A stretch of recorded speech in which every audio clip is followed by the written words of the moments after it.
you know, he would step across the line. Habitually, he's a habitual line stepper. Dun, dun, dun, dun, dun, dun. Whoa, whoa, whoa.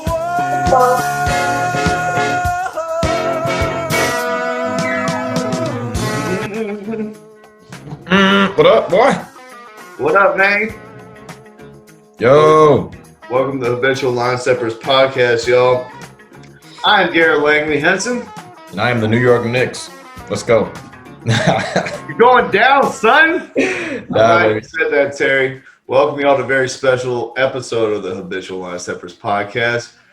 We got the matchup that we all been waiting for. The Knicks versus the Hawks. Terry's team versus my team. Yes, sir. So, of course, we're not going to talk about it.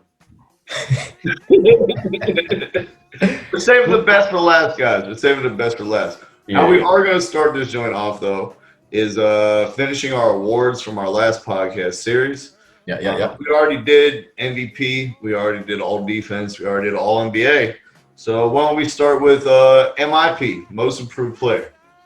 Most improved. All right. This is simple. I'll go first. It's between... You didn't have to wear his uniform. Nah, it's the J Kid. It's the J Kid. But anyways, I got a Walt Frazier. Do it like this? Oh, touching on kid, huh? Touching on kids, huh? That's tough. But no, I had a Walt Frazier one, but I left it at my parents' house like years ago. So I got to go back and snatch that shit. You don't fuck with Pumas anyway. Go ahead. No, you're true. Hey, look, I'm gonna start off the most improved player when it's a simple answer for me. It's only two people you can do. It's either Jeremy Grant for the damn Detroit Pistons, because he was probably the best player on the Pistons and he took all the shots and their team sucks really bad. Or you can go with the good team and pick Julius Randle from the New York Knicks, who took the Knicks into the 4th seed in the Eastern Conference with 3 other great teams in the conference, the Bucks, the Nets, and the Sixers, and they weren't that far behind them. They weren't that far behind the Bucks. They're only 3 games back from the Bucks. So I'm picking Julius Randle, bro. I don't even want to hit you with Jeremy Grant? Bro, it's got to be. It's got to be. Yeah. Come on, I even act like there's a half a second with your Knicks fandom homerism for 1 second that you weren't going to pick Randle. Well, look, here's the thing about most improved. They always choose the dude that, like, his scoring average jumped from, like, 15 to 20-something or, like, 12 to 20-something points a game. But how about the guy who led a team that's never made the playoffs in the past 7 years to the 4th seed in the Eastern Conference? And, like, come on.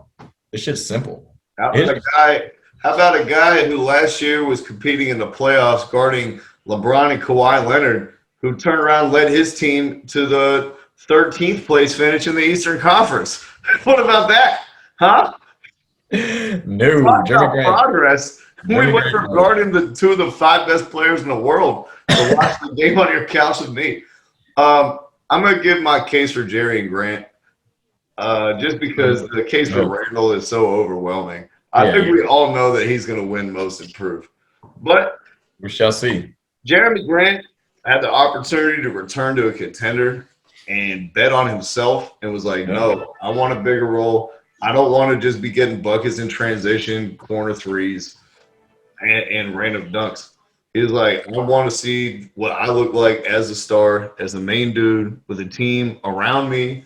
And he's got to be vindicated for that, man. He showed that he could be a first banana. Now, clearly, I don't think it's a championship-level first banana. No. But he changed how the whole league viewed him as like a nice complimentary piece to a dude who could be third best player on a championship team. Yeah, I would say third. I mean, scorer on a conference finals team. Look, bro, there's vindication, and then there's straight stupidity. You know what I'm saying? His contract, I don't know if it's like 2-3 year. I have no idea what his contract is at all. But I mean, is it worth it to be in Detroit and just lose and score 20 points? Is that really worth it to you? Is that what people do? Yeah, but he got traded though. I know. Like, Jeremy Grant decided to go to Detroit. No, I'm saying Blake Griffin couldn't wait to get the fuck up out of there. Like he already read this book before Jeremy Grant. Yeah. But I tell you what, though, you're in having the big exclusion of all. The guy who deserves to win this award, who you didn't even mention, Terry. Michael Porter Jr.? No. Who? The process. Um, Joel Embiid. Bruh, no. Let's not overthink this. Let's not overthink this, Terry. No. Last year, we were sitting in this point at this spot of the season. Joel Embiid, fat, hurt, putting up 0 burgers against people during the regular season. Yeah. Now, they got the best record in the East, led by Joel Embiid. How he's getting his points is completely changed. He's a beast from the elbow extended. He's making his free throws. He's making his threes. Yeah. He's passing out of double teams to people wearing Sixers jerseys instead of fans sitting in the front row. So he's a guy that what does this award say? Most improved player. Well, he's a person who's improved his game in every facet. And the end result is he's going to finish second for MVP, and the Sixers are the best team in the East. So if we want to talk about improvement, that's tangible. Nah, I can't go. I can't go for that. Look, man, you're thinking way too outside of the box. You need to think about actual people that are going to win most improved. Joel Embiid is going to be second or third in MVP. Hey, I'm all the way gay now. I don't think about box. He's not going to win, bro. That's definitely not happening. I mean, like, honestly, the only other consideration for real is Michael Porter Jr. What do you think about him? I think he had the most efficient shooting season on his volume with the assist numbers since Wilt Chamberlain. So that's encouraging. Yeah. A young player make that type of leap. At the same time, there's some positional redundancy with them trading for Aaron Gordon at that spot and then Gordon playing heavy minutes. Well, what I'm saying is, like, just this year. So, like, last year he started 8 games. This year he started 54 games and he averaged 19 points and he got 7 rebounds. You know? He improved a lot and he helped the Nuggets when Murray was down and everything. Let's be really real here, Terry. Go ahead. Anyone should win the most improved player award is Carmelo Anthony, who was out of the league last year and was putting up videos of him hooping with hoodies on against people in the Y. And now he's starting for the Blazers or playing heavy minutes for them, putting up like 30 minutes a game. Yeah, that is crazy. I mean, but low-key, he So who's your actual pick? Who are you thinking for real? Joel Embiid. All right. He's not gonna win. That's a good choice. He's not gonna win it. I don't give a fuck what other people do for this. Look at the box. Look at the box. You're outside of it. This is the box. You're outside of the box. I'm playing that dyke shit, bro. This is not a WNBA podcast. This is an NBA podcast. We'll see in the playoffs who's really improved and who hasn't. Because I think the improvements that Joel has made to his game are going to actually have an effect in the postseason. Yeah. We'll see. And also Julius Randle's, though. I mean, if you don't think Julius Randle's going to win this shit, you're crazy. Yeah, he's winning. Yeah, okay. I thought we're just monkeying around here. Hey, man, I mean, I got to make it interesting. What do you want me to do? Come out here and agree with you on every single person? We never agree. Except for the all-star picks. Somehow for awards, we always get the same people. All right. I mean, good. I know we're not going to agree on this one. Who is it? 6 man. Oh, 6 man? Yeah, go ahead. All right. I'm going to go 3, 2, 1. All right? Yeah. My third spot is Jordan Clarkson. Okay. All right. Leading the league in points per game coming off the bench. Yep.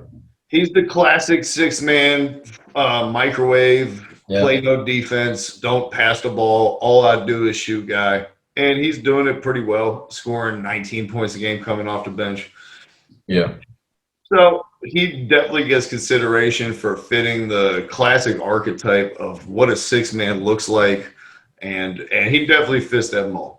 Also, he broke the curse of dating a Kardashian. He had a successful season after dating one, so there's that. Well, we'll see how they do in the playoffs. All right. Number 2. Yeah. My 6-man rankings. Yeah. Derrick Rose. Okay. I like it. Keeping the theme strong. I made fun of them at the beginning of the year for trading for Derrick Rose in the middle of the season. I was like, what are you guys doing? You just want all your good rookies like quickly to play less? And it seemed like they knew what they were doing. Oh, yeah, no. He said, I want Frankie Nicotine to play less. That's who I want to play less. Oh, yeah. All Frenchmen, they can play way less. Oh my goodness. They can play with themselves. Your point guard rotation sucks. Derrick Rose is the 6th man, but he's your best point guard. It doesn't make any sense. Well, I mean, Emmanuel Quickly's all right. I wouldn't fake on the Quickster like that.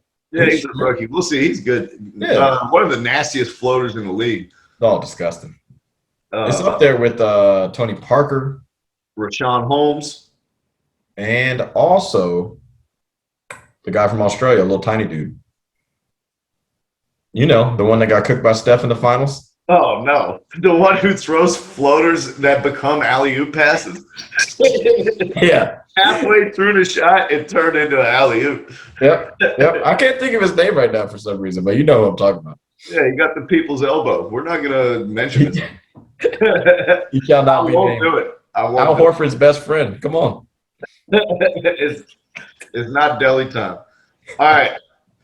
But I am going to keep it with his Aussie brethren and go with Jangwin Joe Ingles. I knew you were going to. I knew it. I knew you were going to do it. You picked a white. You picked a white. Predictable. Hey, first of all, technically, he's from Australia. Australia's in Asia. I picked an Asian. Okay. Outside the box this right? He's the best Asian player in the history of the game. Better than Yao Ming. Yep. Wait, what about Kyrie? Hold up. He's Australian, technically. Oh, no. Kyrie, see, he would be Asian if the world connected in the globe. But you stretched it out. So actually, nobody could be farther away from Asia than Kyrie. Okay. I see what you did there. I like it. I got you, buddy. But what I also like is players that contribute in a multitude of ways to winning. Yeah. And that's what Joe Ingles does. You saw what he did to Paul George 2 years ago in the playoffs. My God, he pulled his pants down in front of everybody. And he's been doing it off the bench to second units all season long. Yeah. He's a starter, son, honestly. He's good enough to be a starter. I don't want him to be in this Manu Ginobili type shit. Like, who starts over him? Is it that shooting guy? Is it the guy from the small forward, the shooter who can shoot threes? What's his name? Like something. No, not him. Well, he's pretty good too. Does he start over Ingles? Yeah. Is it Bogdanovich? Oh, okay. Yeah, I can't remember it's the black dude's name. I can't remember his name though. The guy who can shoot threes pretty well. But I thought it was him. But Bogdanovich is good too. So I mean, it's like, what are you gonna do? They have a lot of good shooters on their team, bro. Yeah. They're just like Gobert in space. Let's do it. Pretty much. We'll see how it works in the playoffs. In a famous Terry quote, we'll see what happens. Yeah, we'll see what happens, man. It is what it is. All right. So that's your guy, huh? Joe Ingles. That's my guy. 6th man of the year. Okay. Joe Shrimp on the Barbie Ingles. All right. Mm-hmm. So for me, we're gonna keep this. What should I go 3, 2, 1? Nah. We covered all the people that are pretty much in it or whatever. I'm just gonna tell you who the number 1 person is gonna be. Okay. Holding my breath. Derrick Rose. Gotta be. Derrick Rose. We're keeping this New York heavy, baby. Brooklyn. Fuck out of here. Manhattan in the house, baby. Let's go. It's got to be Derrick Rose, man. Got traded from one of the worst teams. Went to New York. New York was a 9 seed at the time. We were okay. There's a little promise. But he actually helped us. He helped us a lot, man. And a career high from the three-point line for Derrick Rose. Do you know what it was? Was it over 40? 41%. Wow. Derrick, if you were to ask anyone in 2013 No. Derrick Rose was going to shoot 40% from a three-point line ever in his career, everyone would have smacked the shit out of you because there's no way you're believing that. Derrick Rose, bro, 14.9 and 4 assists. I'll take it, bro. 40% from the three. And he moved the team from the bottom to the top. I got to go with D. Rose. I like the Joe Ingles pick, though. Usually, you can go with a winner. More importantly, he's not Frank Ntilikina or Elfrid Payton. Or Dennis Smith. Everybody looked like a superstar. Or Dennis Smith Jr. Don't forget all the point guards we had on the team this year. Yeah, Dennis Smith is not on your team this year. That's how bad he was. But yeah, man, D Rose, man, that's the easy one for me. You want to go ahead? We're gonna keep this on some New York Knicks home cooking. I knew it. I knew it was gonna be a steady diet of bagels and big ass pizza slices for these awards. And hot dogs, don't forget, with a bun, mustard. Steve, you the hot dog guy, man. You know I'm not out here checking for hot dogs. And not like Trayvon that's like, I can't eat phallic foods because that shit is gay. He's so stupid. I just don't like the idea of blending up all the worst parts of the animal and then putting it in a tube for me to eat. No, it's pretty gross. It's pretty gross. I ain't gonna fake, but it tastes good. I don't know what to tell you. Some good shit. Hey, you know what also tastes good, Terry? Rookie of the year? Coach of the year? Victory. And when you start to pile them up, that's when you usually win Coach of the Year. Let's go. I like that transition. Thank you, buddy. Why don't you give me 3, 2, 1 on your coaches this year? Oh, this is simple, son. So 3 for me is going to be Quinn Snyder. I already know where this is going. You cannot. Oh, my goodness. No, I'm just messing with you. See, when you make your food at home, you don't even need hot sauce, guys. You already seasoned it perfect. I'm just messing with you, man. I'm just messing with you. It's not Quinn Snyder. I'm going to be for real. Number 3 for me is actually going to be someone you may think about it because you're an avid basketball fan. You're not a casual. Steve Nash of the Brooklyn Nets.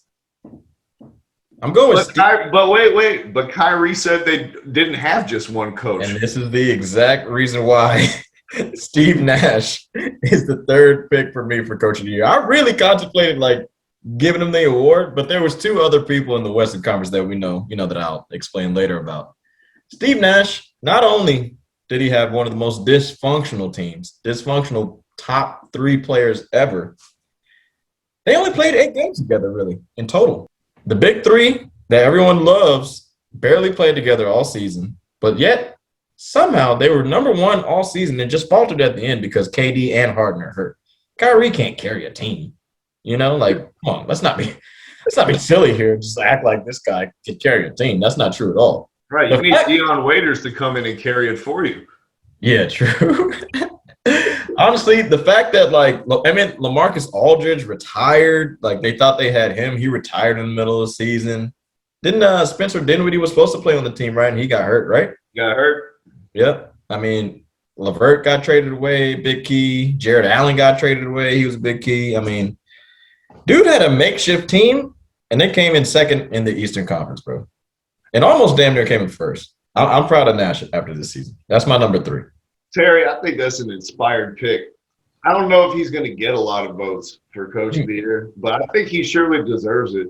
I think that's a really interesting pick. And to your point, he was a dude who was shuffling lineups all year, dealing with the biggest egos of any team in the league with all the former All-Stars that they had. And, trying to meld guys like Blake Griffin, who 3 seasons ago was a top 5 MVP candidate. Yeah. Who used to bringing the ball up the court himself and everything. And, being the head of the snake to being a guy who's you're a role player who does these few things in 14 minutes a night. Yeah. It was just so many changing things throughout the season. You got to give him some credit, Absolutely. And being a rookie coach, too, doing all that. Yeah. Nah, he did a great job. Very impressive. Yeah. All right, 2nd for me. And also, honorable mention, I'm not going to – you know what? Nah, I'll just go 2nd and see if you get surprised with it. Wait a minute. Hold on. Before we go to number 2, I want to add one more thing about Steve Nash. Yeah. When he was hired, there was a lot of this is just white privilege And Mhm. Steve Nash has no business being the coach of the Brooklyn Nets. Talk. Yeah, I And there remember. are a lot of people who are talking about this. And I Mhm. think that this credit to Steve for proving them wrong and for believing in himself. And he addressed that in the opening pressers, saying, like, I've been a recipient and a beneficiary of white privilege my whole life. Yeah. In this instance, I think I earned it. I don't think I was. And I think he proved that throughout the season that he is the right man. No, he did, and I'm actually like, I'm excited to see him coach like a regular team. I mean, this team's a super team. You know, like it is what it is. Those three guys are, they may win if they're healthy. They're probably going to win. So it's not. It is what it is. But The real test is put Steve Nash on the Kings and see if they can make a play-in game. now that was white privilege. That was white privilege. Bill Walton. I mean, Luke Walton got that job in Sacramento after like 10 seconds. Yeah, that was some white privilege ass shit. I'm sitting here like, come on, bro. He couldn't win with LeBron. Stop it. Well, they won. And Julius Randle and All-Star Brandon Ingram. Yep. Hey, man, it is what it is. That's my favorite saying. Bro, also shout out to Josh Hart, who I almost put in my sixth man of the year, Man. but just missed the cut. Although I really wanted to put him over Jordan Clarkson, I thought it would just be ridiculous to leave out the dude who's like almost scored 20 a game off the bench. You can't because they didn't make the playoffs too. So they didn't make a 10-team playoff format, bro. You can't. I can't do that. But any shooting guard that gets 9 boards off the bench has got a soft spot in my heart. Yeah, that's crazy shit. All right, so number 2 for me is gonna be Quinn Snyder from the Utah Jazz. Okay. Mm-hmm. Now I'm not trashing anyone. I'm not gonna trash anyone. But here's the thing: you have Donovan Mitchell, a good all-star. Rudy Gobert is a solid player, great defender, and an all-star. Donovan Mitchell wasn't playing at like an MVP level this season. It was more of like a team, honestly. Their defense was great. They have the same exact team as last year. And honestly, the team is not that much different from the years before, since he's been coaching the Jazz since 2014. It was a team format, bro. You had no like super duper star on your team. No first team. Maybe you got a second team player, maybe a third, but like it was a team effort for me, man. Your best player is not a scorer, so it's a different type of thing. Well, I guess you could say Donovan Mitchell is, but he was hurt 20 games in the season, and they still were able to keep that first place thing in the West, bro. In the West. I know there were injuries in the West. I know there was, but at the end of the day, we're going to look at the record and see who came in first in the regular season. I think Coach Snyder, he did a really good job this year with the talent that he has. They're okay, but they're not great dudes. I agree with you, man. About getting the most juice out of your lemon. He's been a fantastic coach for years now. He's been an underappreciated one because Utah doesn't get a lot of viewership, nor do they have the star players. I mean, in the words of LeBron James picking the all-star teams, I mean, come on, we're not going to pick any of those Utah guys. He's like, we didn't play with the Jazz in 2K or NBA Live. Yeah, he's like, nobody played with them, and we still won't, which is fair enough. I mean, I don't know. I've had 2K21. I don't think I've played with the Jazz. No. I've drafted Rudy Gobert in a fantasy draft, but I didn't like it. I traded him. You could have waited 10 rounds and got bowl. Exactly. But yeah, man, he definitely did a great job this year. Now I commend him for everything he did, honestly. I'm a big Quinn guy. He's on my ballot as well, so I'll take this opportunity to talk about him. He was an assistant coach for Budenholzer in those great Hawks years. A lot of people thought that he was the driving force behind our 60-win team and not Coach Bud. Mm-hmm. Just tremendous respect around the league. He was one of the first people who were on to, well, if I don't have as much talent, what I'm not going to do is give up shots at the rim and corner threes. And he was like, you're just going to have to shoot all mid-rangers and above the break threes off the dribble. Yeah. And so I respect him tremendously as a basketball mind. Last year, I felt like things were going to come together for them more. I thought they were a legit contender last year, and Mike Conley had an awful season, and the pandemic happened, and then Bogdanovich decided not to participate in the bubble, and so the whole wheels fell off. But this year, everything worked like it was supposed to. And I have to give tremendous credit to Quinn Snyder for thinking the whole thing up and, putting his best players in a position to win and putting other players in a position to sacrifice and do it well. Rodney Hood, Jordan Clarkson, Joe Ingles, these are guys that were starting in the playoffs 2 seasons ago when they were getting swept by Houston. Yeah, no, true that, man. Really, really true that, though. It's a good team. All right, man. You ready for number 1? Mm-hmm. And I know I'm going to keep the theme strong, and you might not like it. But, nah, I'm going. I'm going with Monty Williams, bro. I knew you were gonna. I knew you had too much sense in your damn head. I'm going with Monty. As much as I wanted to go with Tibbs, I can't give him that. He was honorable mention, 4th place for me. 4th place. I gotta have some objectivity. I can't be a total piece of crap. You know what I'm saying? So Monty Williams, the Suns pretty much have the same exact team. And what's the only difference? CP3. CP3, and that's it, right? You add the general. I like it. That's cool. But just because Chris Paul is there, that doesn't mean that the whole team is going to change. You still have to have an infrastructure around you as far as the fundamentals of defense and playing decent offense. All the players improved. Devin Booker, although his numbers weren't like way better than like the years before, he was able to take a back seat. CP3 played with Monty Williams in the past, so I already knew that they were going to have like a good relationship because they had a good team together. Nobody saw, except for you. You said Phoenix in 2, but I ran the tape back and didn't see it. I'm going to have to keep looking at the tape. I didn't see it. Run it back, bro. I didn't put Portland in 2. Yeah, but he just did a phenomenal job, man, because like the Suns, honestly, if you look at their team, as far as like the bench is concerned, it's not a lot of guys I want to take to war with me, bro. If I'm being completely honest with you, bro. You might like the squad, but I'm not rocking with that squad like that. Utah's been a proven playoff team. Phoenix hadn't made the playoffs, I think, since before the Knicks were. They had the longest drought, I believe. So for him to drag them out of the woodworks and get them to number 2, all credit to Monty. The Kings still haven't made the playoffs in. Oh, is it the Kings since Chris Webber in there? God, how long has it been since the Kings have made the playoffs? And C-Web? It's got to be, right? Yeah. Golly, that's a long time. I agree with you, Terry. Monty Williams is my pick as well for Coach of the Year. Really? Okay. I didn't know. Yep.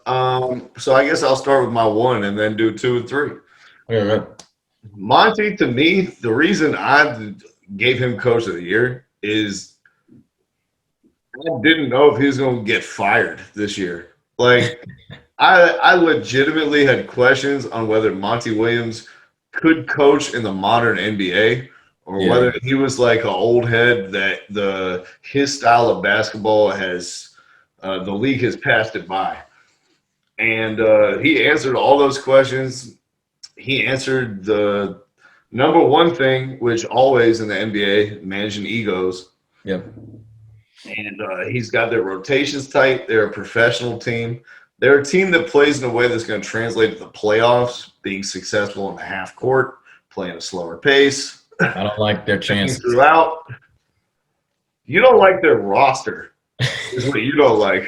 That's what you don't like. I do not, dude. I just don't. I like their coaching. I like how they're implemented. And, of course, it all helps when you have the ultimate coach's extension, Chris Paul, out there on the court for you. That helps a lot. That helps a lot. But you are right, though, because, like, if they would have started off bad, he probably would have gotten fired, honestly. He honestly probably would have. It was a possibility. Like, you start in your first 10 games, 15 games, sub 500. Mm-hmm. Hey, man, they got a good team. They do. They do. Hey, look, great job, Monty, but you guys are going to get knocked out in the first round by the Lakers, so I apologize. It is what it is. It's not a great matchup for you guys. Hey, man, we'll see. We'll see. So it's a classic. You want right. My number 2 coach, or my coach who finished as number 2 in Coach of the Year. And keep in mind, Terry, this is not what's going to happen. This is just what I think is righteous. This is who I would vote for and what I think is fair. Okay? Okay.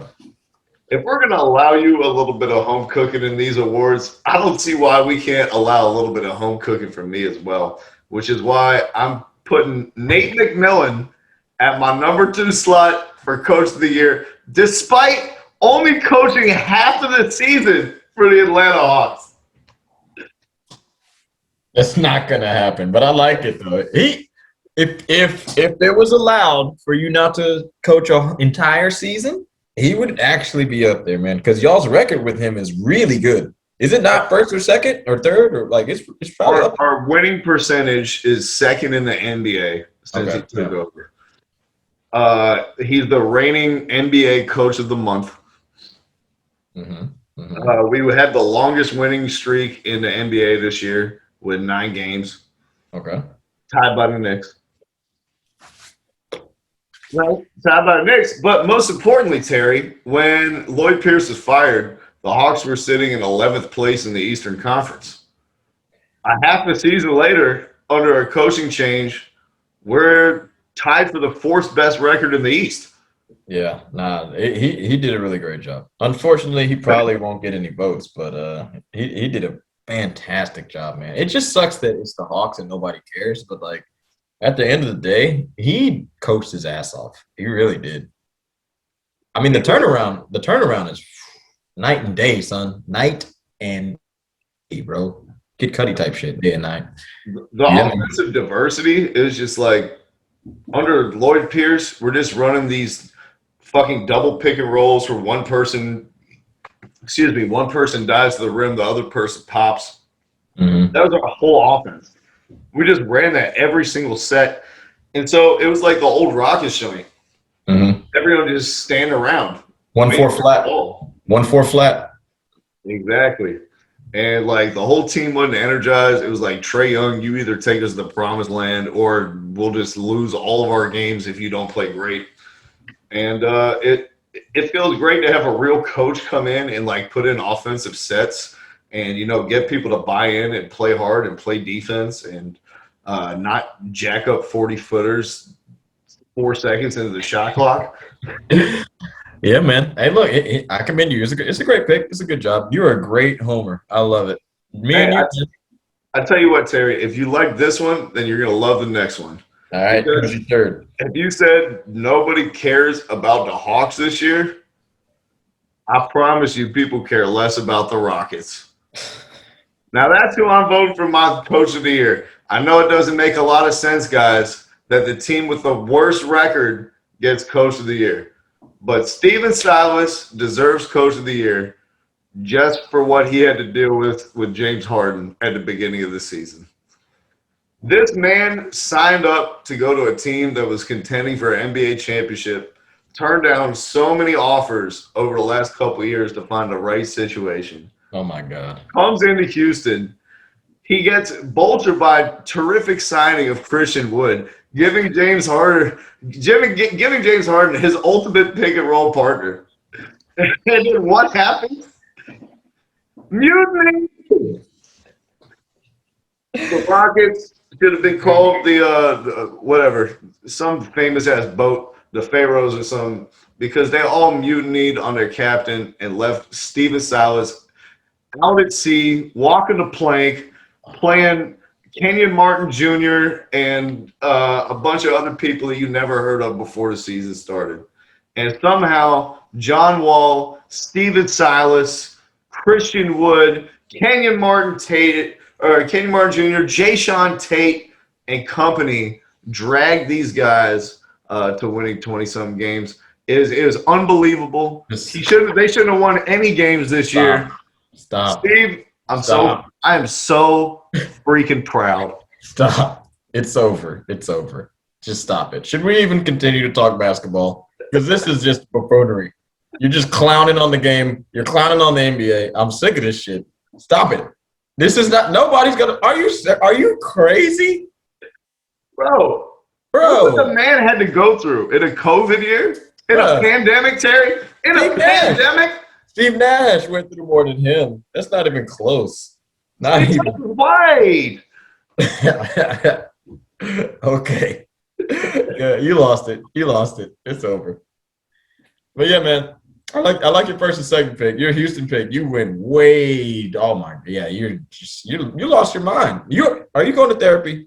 Are you just happy? I think you're just mad that I didn't include Tom Thibodeau before Steven Silas. I think you were hoping that Tibbs would get a mention in there somewhere. I'm not mad about that. I'm just mad that you just wasted like 2 minutes talking about that shit. No, what happened to him isn't right.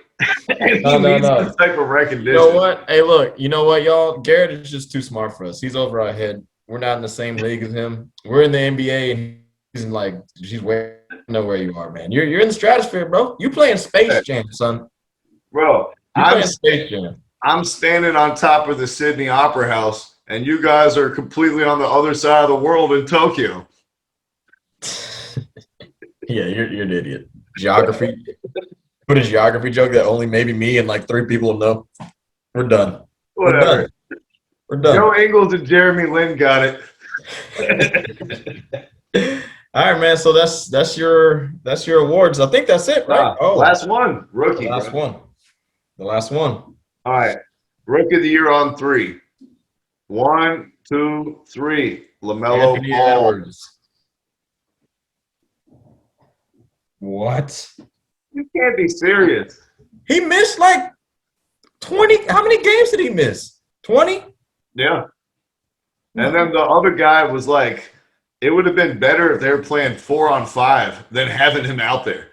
Come on, bro. Stop it. He was getting like, wow, I didn't even look up his stats. What is he getting? 18? 18 a game? It's not about the counting numbers, bro. Look at the efficiency stuff. It was ugly, man. Who cares? He was balling, bro. Nah. He's the same type of people. Shout out to Cam Boyven, who'd be out here talking about Cole Anthony is having a great season. Okay 14 season. Points a game on 38% from the field. Nah. I'm just messing with you. LaMelo Ball is definitely the rookie of the year, man. Anthony Edwards is trash. Anthony Edwards, he came on second half of the year, last month and a half, 2 months. Started, playing something that approached NBA basketball and not pick up bullshit. But at the end of the day, he's still a very talented kid who doesn't know how to play basketball in a team concept right now. If I was people like LaMelo, who's like comes in and instantly makes a play-in team work. Yeah. You know what I mean? Nah, he definitely LaMelo elevated his teammates. I don't think Anthony Edwards like does anything for his team. Like he doesn't do anything for his team besides scoring. That's about it. I didn't see anything on the defensive end. All I saw was awful. God damn, it's awful on the defensive end. All I saw was dunks. It's all splash plays. Like if you just see his highlights, you'd be like, God damn, this is the next Michael Jordan. He reminded me of like Malik Monk. Like he reminds me of like a hot Malik Monk. That's it. Like if Malik Monk's on fire, that's what Anthony Edwards reminds me of. That's about it. Like all I see for Anthony Edwards is 6-man. Turbocharge him and put him in Moutier's body. Moutier. Hey man. All right. So and then there are people like Tyrese Halliburton who actually did make their team better. He had a great season. If you want to mention rookies, he had a great season. James Wiseman, trash as fuck. Awful. Horrible. Absolutely awful. Team got better without him. 10 times better. That was the only reason they're in a position to be in a playing game is because Wiseman got hurt and then fell out of the rotation. Yeah, if they would have kept Wiseman playing, I mean, damn, the Warriors would have been my second worst team, and my prediction would have been right. Damn, imagine what would have happened if they had just took LaMelo Ball. Dude, it was so dumb. Like, you know I was clamoring for it, bro. Both of us said he needs the structure. Put him in that championship environment.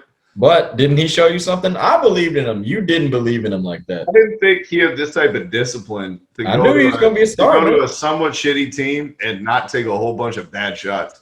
I thought he was going to do the Anthony Edwards and be like, what am I going to do? Pass it to Cody Zeller? Hey, look, one thing I will say, for all of us to give Anthony Edwards the treatment of like, oh, you don't like basketball, so you're going to be garbage. You took this season pretty serious, man. I didn't see any evidence of you not trying or anything. You played your ass off. You're not gonna watch him play defense? He does. He can't play defense. Did you watch him play defense at Georgia? He's not good at defense. I feel like people don't pay attention to the other side of the court. They're just like, oh, this dude gets 20 a game. Yeah, we'll take him. Like, he did it at Georgia. He played no defense. Wait a minute. They put that. It's in his weaknesses. NBA draft night defense. If you're a 19-year-old trying to earn your spot in the league, defensive effort should not be one of your weak spots in your game. Okay, but listen, I'm not gonna get on my old man soapbox. All right, that's for Tom Thibodeau to do. Hey, in his series against the Atlanta Hawks. Chip on the shoulder, bro. LaMelo missed 20 games, and you're not going to win Rookie of the Year. Chip on the shoulder. Watch out for Anthony Edwards. I'm telling you. Let's go. I hope so. I hope he turns into the type of player that his talent indicates that he should be. But I think we both know that it's much more likely that it'll continue in the lineage of having dudes like Wiggins and Karl Anthony Towns and D'Angelo Russell, who are all uber talented offensive players, but don't have an ounce of fucking dog in them. And when they get punched in the mouth, they complain to the ref. Who's going to have a better career, him or J.R. Smith? Who? Anthony Edwards? Yeah. Anthony Edwards. Okay. We'll see what he can do. Monte Ellis? Anthony Edwards. Jamal Crawford? Anthony Edwards. Okay. So you're a little more high on him. We'll see how it goes. Hopefully he can get he looks like he could probably get like 24 a game, consistently. We'll see. I don't care about that shit. Can you play on the court in the finals? That's what I want to know.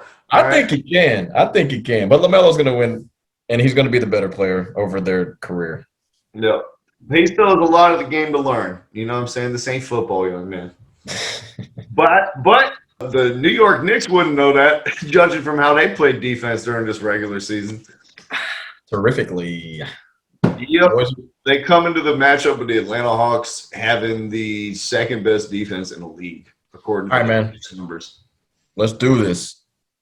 Don't be a bitch. Let's get down to the nitty-gritty.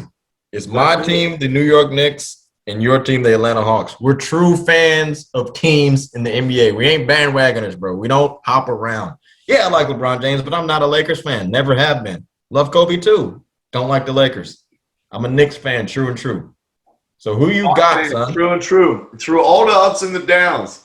From Smitty, Steve Smith, to Mookie Blaylock, to Joe Johnson and them being decent, to Marvin Williams being garbage. I mean, you've been through it. Hey, you've been through it, man. You've been through it too, bro. The last time you've been this happy was when we gave you Mike Woodson and you had that big white guy splashing threes. Steve Novak. Steve Novak. There we go. Steve Novak, baby. It was a decent team, but that would tell you about the times of the NBA. LeBron sucked all the life out of the NBA when he took all the talent and put it on one team. Mm-hmm. He destroyed two teams by doing that. Well, I don't know if you could blame LeBron for the Knicks sucking for 15 years, bro. I only blame one man, LeBron James. Right. I thought you were going to say Isaiah Thomas. Oh, God. Yeah, we could blame him for drafting Eddie Curry. I'll tell you that. He didn't draft so bad, but he traded all his goddamn picks every year. It was like, what are you doing, bro? Sending out all these future picks. But that's besides the point. We're not here to talk about Isaiah Thomas. We're here to talk about Tom Thibodeau. The minutes master. Hey, man. What's your actual prediction, bro? What is your prediction? My actual prediction is that Julius Randle's kneecap falls off during the game like a hubcap during the overuse. Knock on wood. Knock on wood. So, leading the league this season in minutes is Julius Randle. Mm-hmm. Number 2 in the league in minutes is RJ Barrett. Mm-hmm. On the mat, already doing his Tibbs shit, running people into the freaking ground. Your 2 best players. Are they going to have enough left in them to go up against a young, hungry, energetic Hawk squad that's been doing nothing but resting and rehabbing all year? Barely been on the court together.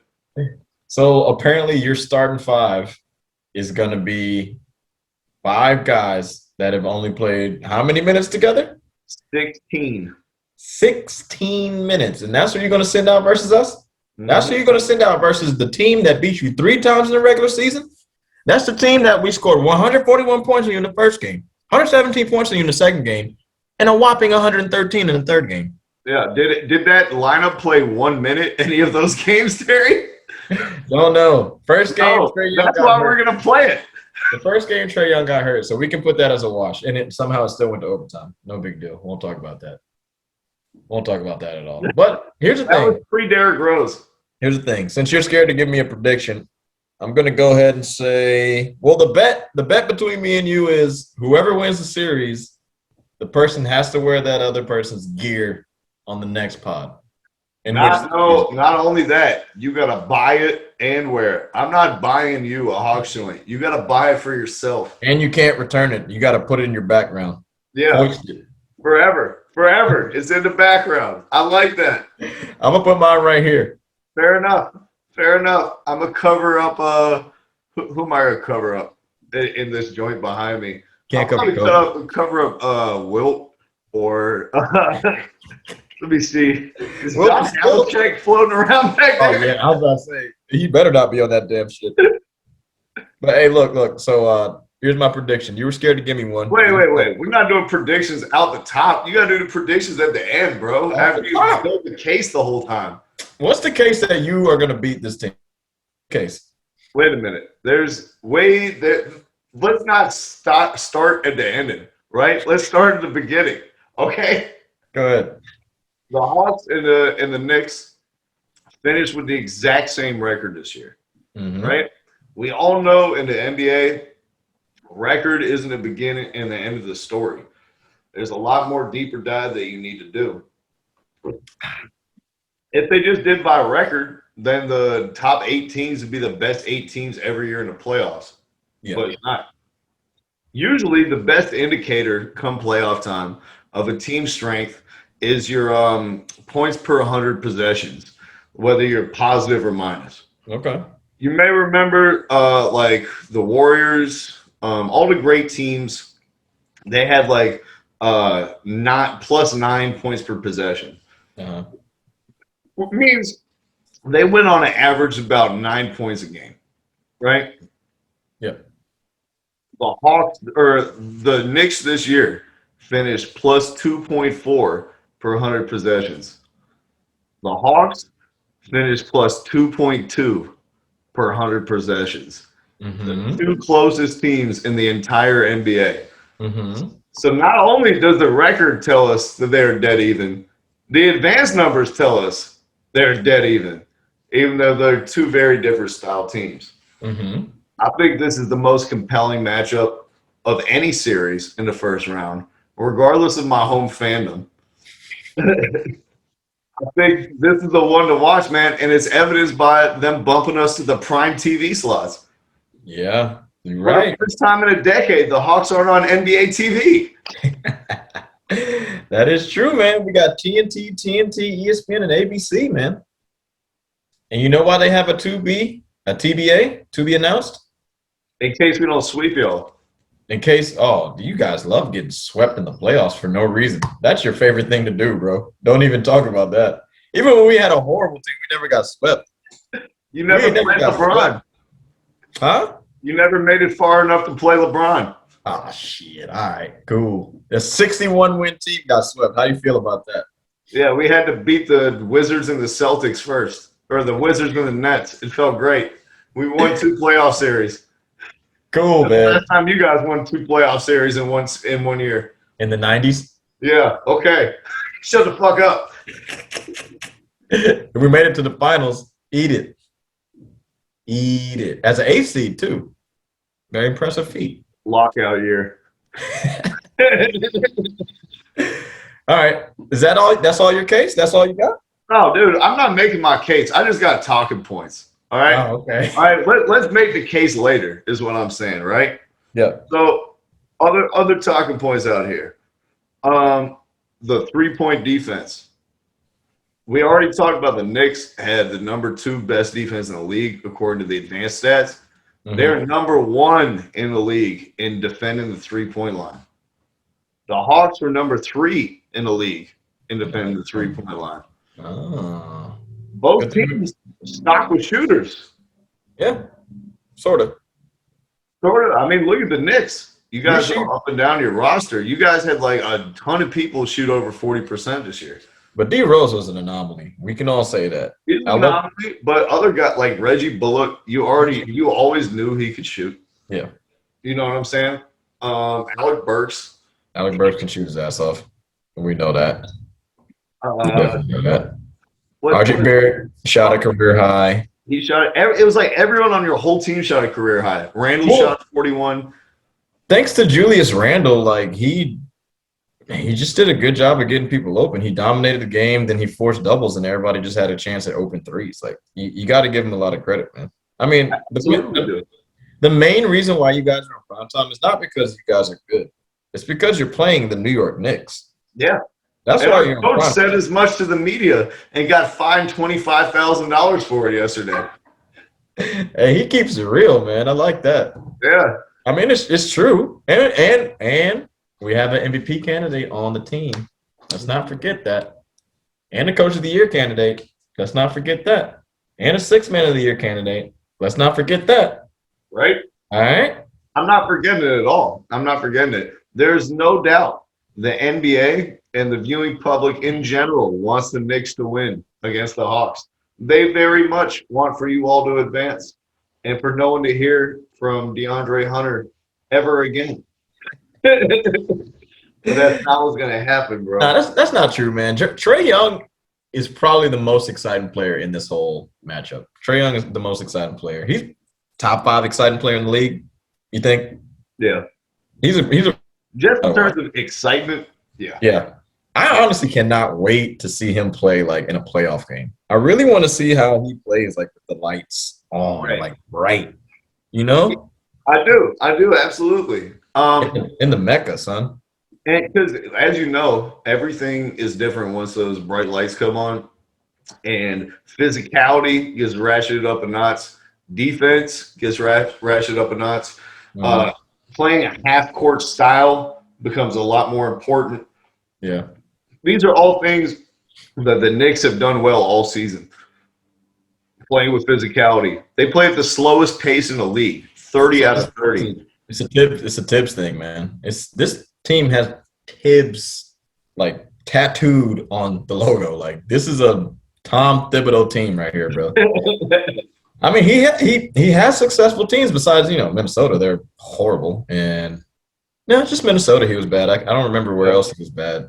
That he wasn't bad anywhere else. Yeah. He changed how the NBA guarded everyone when he was coaching for the Celtics.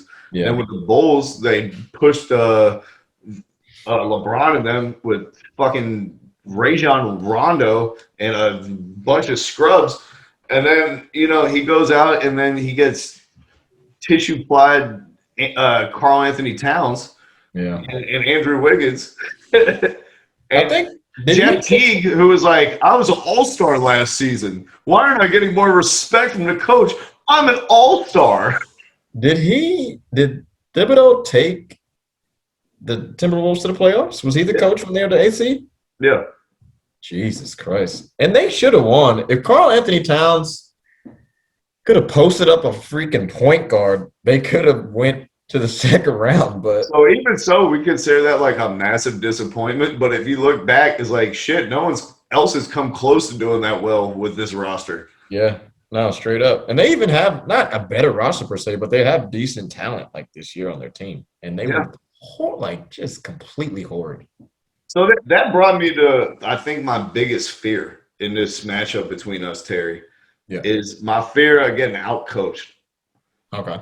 Tom Thibodeau, we just went through his resume. He's likely going to finish as the top 3 Coach of the Year candidate this year, I would imagine. He should. Nate McMillan, although I voted him in my top 3 for Coach of the Year, is 1-11 in his last 12 playoff games.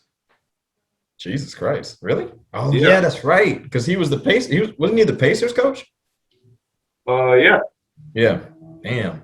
That's right, man. Well, it's not his fault he ran into LeBron. He ran into LeBron. What are you gonna do? Yeah. LeBron is a monster, didn't they? But they took them to 7 though, didn't they? Yeah, he took him to 7 in his first joint, I think, when the Roy Hibbert show was still in full effect. Was he was the coach? But think about the recent joints were like the Twin Towers, Sabonis, Turner teams without Malcolm Brogdon.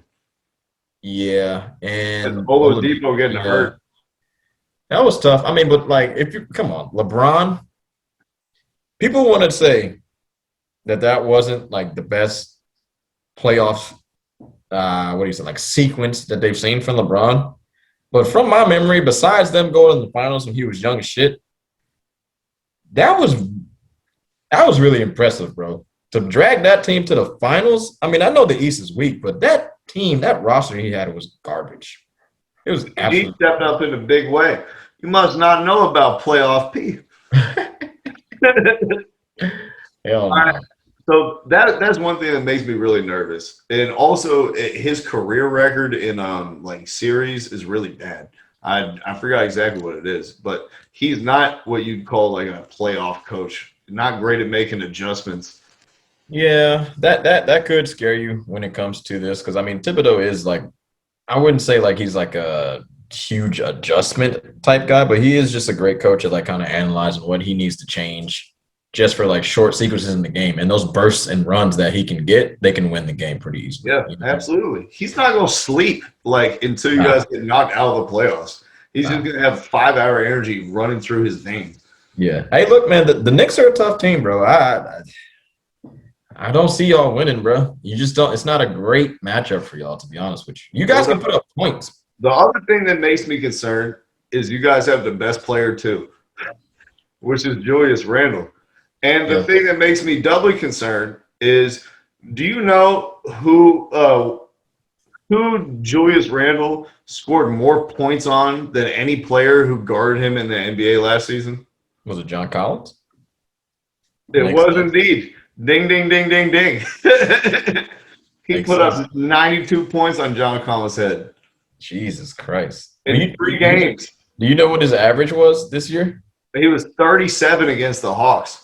But that was just against John Collins, bro, on possessions that he was defended by John Collins. Now, here's the flip side that makes it so interesting to me. 37 and 12, bro. Do you know who Trae Young had his best matchup against? Who? Quickly? Elfrid Payton. Oh, damn, son. Do you know who Trae Young had his second best matchup against? Nikola Keena? Derrick Rose. Okay. So this is strength on weakness on both sides. We can't defend your best player. Here's the thing, though. I think we might see some switching up as far as like, I think Tibbs is going to utilize like Nikola Keena's 6 fouls and quickly. You're going to see some Frankie Nicotine in this series. Yeah, like he might not be a great basketball player, but he's a really good defender, though. He's a good defender.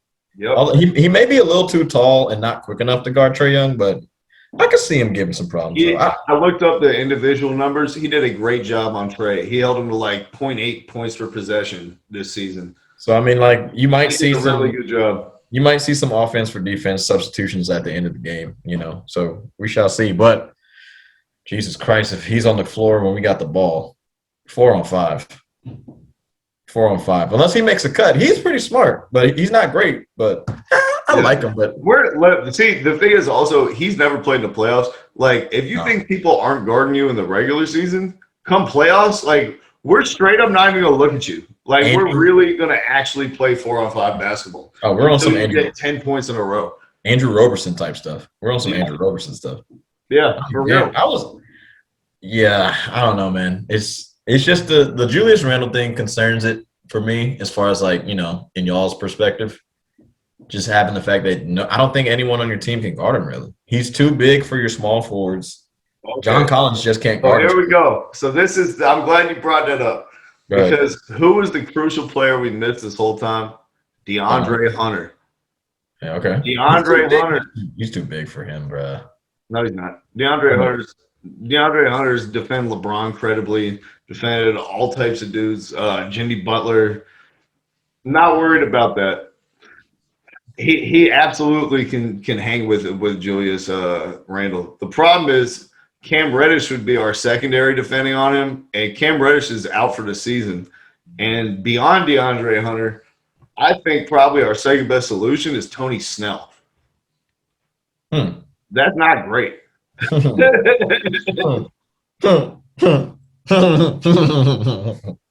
W, baby. I'm telling you. Hey, what I don't want to see is Danilo Gallinari trying to chase Julius Randle's ass around out there. Yeah, see, that's what I don't want to see. That's the thing, though. Like, Randle, he posts up small people and he takes slower guys to the rim. It's like, it's not too many people that – it's so weird that he finally, like, put it together now, you know? Yeah.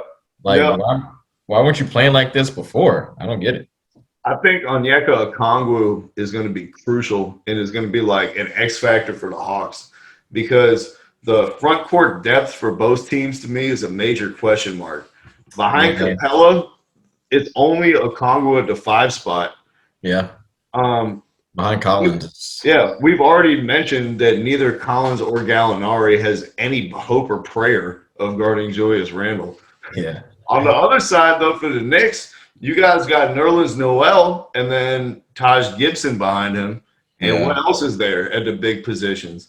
Well, that's the big thing. Mitchell Robinson, who is the best player, but he's hurt. He's out for the joint. He's not out for the whole thing. It's still – he's out for game 1, like, for now. But it's still to be determined if he'll come back. So, I mean, even if he does, like 70% him is still decent. Like, he's still a good rim protector for the team, like a body. But that's the other thing, though. It's not just about protecting the rim. Like, Mitchell Robinson and Nerlens Noel, both block chasers. Yeah. Like, they love getting up there for those blocks. The problem is, where did I write this down? Wow. The New York was 17th in defensive rebounding rate and 19th in half-court rebounding rate when you're playing defense already in half-court defense. So a below-average rebounding team. Yeah. Atlanta had the 7th best offensive rebounding percentage in non-garbage time, and we had the 3rd most second chance points per game. Mm-hmm. John Collins and Clint Capella are 2 premier offensive rebounders. Okay. I mean, hey, look. I think that could be a crucial thing as well. If you guys play with a stretch 4, we're going to have to do the old school way and beat you guys up on the boards. Hey, man, good luck. We'll see how it goes. We will see how it goes, man. So should I just stop with all the other statistics? Are you just going to say we'll just see to everything? We were going back and forth. I mean, you're giving me the stats, but I'm just letting you know what has happened, what I've seen for the season, and what your foreseeable future is, bro. Okay. All right. How about what we see for the foreseeable future? Who's going to be the second banana for the Knicks? Because, you know, in the playoffs, you try to make teams be uncomfortable, and you're not going to do what you want to do, your primary thing. You're not going to do that all series. Mm-hmm. So we're going to figure this Julius Randle shit out. And who's going to step up for the Knicks? You're not going to figure it out, bro. It's not happening. Who's going to step up? It's probably going to be D Rose. It'll probably be D Rose. I mean, the person with the most experience in the playoffs, a former MVP, and he seems to, you know, kind of found his lane with this team. I think he's going to be our second banana, and then after that, I don't know. Don't know. He's also being guarded by Trae Young. Yeah. So I mean, that gives you added motivation, I think. The Mighty Mouse.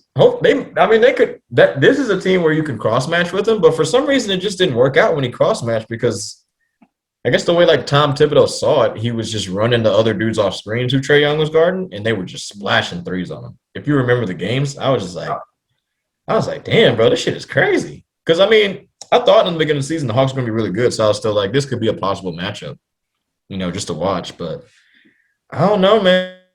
Listen, I don't know if there's anything you can take away from our 3 games other than that we didn't have anyone who could guard Randle, and you didn't have anyone who could guard Young besides Ntilikina, who's not going to be playing in the playoffs. Yeah, he won't play much. Yeah, but like 6 minutes a game. And if he is playing more than that, Hawks fans are going to be very, very happy. Yeah, I mean, look, man, the Julius Randle question is a big question, though. We're not going to just sit here and act like that's not a huge question, bro. Nah, is the last huge question though for me is the referees. Both of these teams have not been in like playoff scenarios filled with young players. For Atlanta, I think it's even more impactful than New York because New York plays like a physical, rugged style. Yeah. Trae Young shot the second most free throws in the league behind Joel Embiid, and so much of his game is predicated off going to the free throw line, baiting people into fouls, running a pick and roll, getting right in front of the point guard and stopping so he runs into you as you shoot. He drew more 3-point fouls than any player in the league not named Damian Lillard last year. And so obviously officiating in that difference from regular season where they call ticky-tack bullshit and off season where you got to actually show some fucking blood. Yeah. That's going to be a big difference. The playoffs is different, man. That's why I'm really interested to see how Trae Young's going to play. Because, I mean, who you know who his comp is. His comp is Steph Curry. And we know how much trouble he had in the beginning of his career in the playoffs, you know? So we'll see how it goes, man. I just don't like the style of play of the playoffs just favors our team, like the New York Knicks, a lot better than it does. It does. There's no denying that. I think we can get our predictions now. The style of play, how you play, everything translates more to the playoffs. Usually in the playoffs, the teams they can defend, they can play a half-court style. They have the best player and have the best coach usually win. And that's the New York Knicks checking every single box against the Atlanta Hawks. On the other side of the coin, nowadays you like to see your players be able to dribble, pass, and shoot. And the Atlanta Hawks have more versatile, skilled offensive players than the Knicks do. They have more players that can do more things than the Knicks do. They're a deeper team with more reliable bench than the Knicks. And I believe in their offensive capability is much, much higher than the Knicks. It's a question of in the new era where offenses are dominating and the Mavs, who had the best offense in league history last year, that offense would have been like 20th in the league this year. Yeah, true. And it's like, so how do we make these two things like weigh out between defense is so important, but offenses are putting up 120 a game. But you're forgetting your wild card, and I'm surprised you didn't even say his name. Solomon Hill. Solomon Hill? Are we going to have him dive into Julius Randle's knee in the opening quarter? Watch out for Solomon. I'm telling you, if Julius Randle is guarded by Solomon, just pass out. Don't even worry about it. I have a word of wise to any of you guys out here. If you play against another NBA player and he appears to be homeless, watch out for him. If you're a millionaire who intentionally is looking like a homeless person, you're going to bring it every night. No fucks given. We're going at knees. We're getting every 50-50 ball. You're going to have to figure your PCL out later, homie. Yeah. All right, man. So who you got? What's your prediction? Give it to me. I've vacillated a lot on this. In the end, I'm going to not try to go with my head. I'm going to go with my heart. Hawks in 5. We get it done in Atlanta. That is just so disrespectful. That's so disrespectful. You put Houston as your third coach of the year. I'm okay. Let me breathe for a second. I plead the fifth. So gentlemen sweep, huh? Gentlemen sweep? No, a fuck boy sweep. We let you win the first game and then we fucking win the next 4. The fuck boy sweep. Okay, I got you, man. I got you. So here's the thing. This is how it's gonna go. Knicks. Brooklyn, stand up. Brooklyn, stand up real quick. Manhattan, sit down. We're going with the Knicks in 6. You won't be able to beat us at home. We're knocking you both on those. You're going to win your first home game. We're gonna smack you with the Hawks. No, actually, you might win. You might win both your home games. Then we're gonna beat you again in New York, and then we'll just finish you off in Atlanta like you always do. You lose on the road because every game's gonna be a home game for the New York Knicks. The Atlanta Hawks have a transit city, baby. New York in 6, bro. I'm gonna respect your team and not say 5. That's ridiculous. It's absolutely foul. I can't wait. I'm looking forward to it. I already know that Trae Young is gonna give him the fuckboy sweep and then shave all his hair off and donate it to Spike Lee courtside so he can start his own bird sanctuary. I can't wait for Spike Lee to just trash talk fucking Trae Young. And every time Nikola Keena scores, I'm gonna text you, fuck Trae Young. Let's go.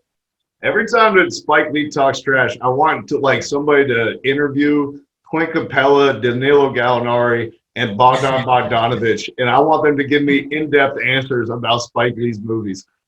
It's not gonna happen, man. I am actually extremely excited to see what's going down. The improvement of our two teams this year is tenfold, and I am ready for something. And I think a decent amount of America is ready for this too. This is a good matchup, y'all. Don't sleep on this. I haven't been this excited since the 60-win season. Hey, yeah, true. And that was a fraudulent team, so imagine having a real team. Right? Well, man. Well, I think that's it. You got Knicks in 6. I got Hawks in 5. But Yep. between the two of us, it's clear neither one of us has an ounce of sense. Thank y'all for kicking it with us today. Thank you for previewing the playoffs. Thank you for listening to us talk about Steven Silas for 3.5 minutes. I really appreciate it. Yeah, man. I'll be on the lookout for our interview. Yes, sir. And what platform is that on? It is the I Just Can't Chill podcast. Our interview should be up on his next episode. It is, I think, out tomorrow, so it'll be Saturday.